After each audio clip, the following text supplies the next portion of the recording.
you walk down to your local prosperity gospel church,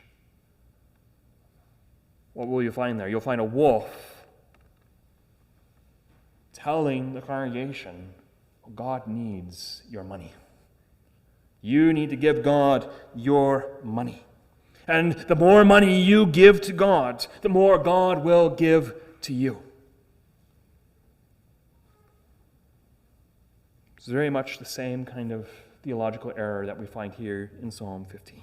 And while this might not be an error that a Reformed church is plagued with, we still have theological errors when it comes to our worship of God.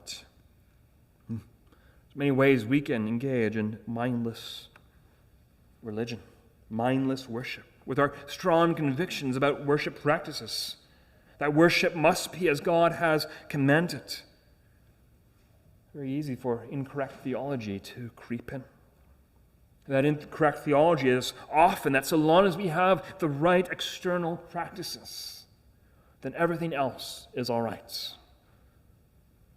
Then our worship is pleasing and acceptable to God. So long as we have ordered everything externally correct, then everything will be all right. But notice here, Israel had all the right external sacrifices. They did all the rites and rituals correctly. They were offering bulls and goats. They were doing this regularly. God does not rebuke them regarding that. They were following the Levitical laws regarding how to sacrifice and what could be sacrificed. They were following God's word when it came to the external reality. But they were dramatically failing in regard to their hearts.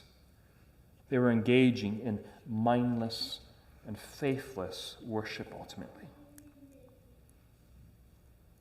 There's one other way that I think we can have incorrect theology when it comes to our worship, and we can fall into this pit of mindless worship. As I said before, Israel seems to think of God here as this divine vending machine. You put in a bowl and you get out blessing. Maybe it's a good crop, maybe it's a wife, whatever it might be. And while we might object and say, well, I would never think of God that way. I don't think of God as this divine vending machine. Our actions can actually demonstrate the opposites, especially when we fall into the trap of legalism and thinking our righteousness, our righteous deeds, our good works merit something with God. When God sends us difficulty, we can say, well, what did I do to deserve this, God? God sends us trials. We can ask God that. What did I do to deserve this? I faithfully served you.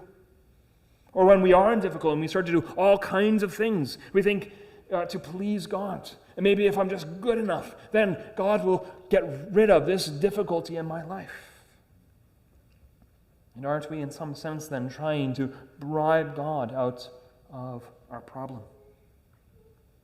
God calls you in this text to not view him that way.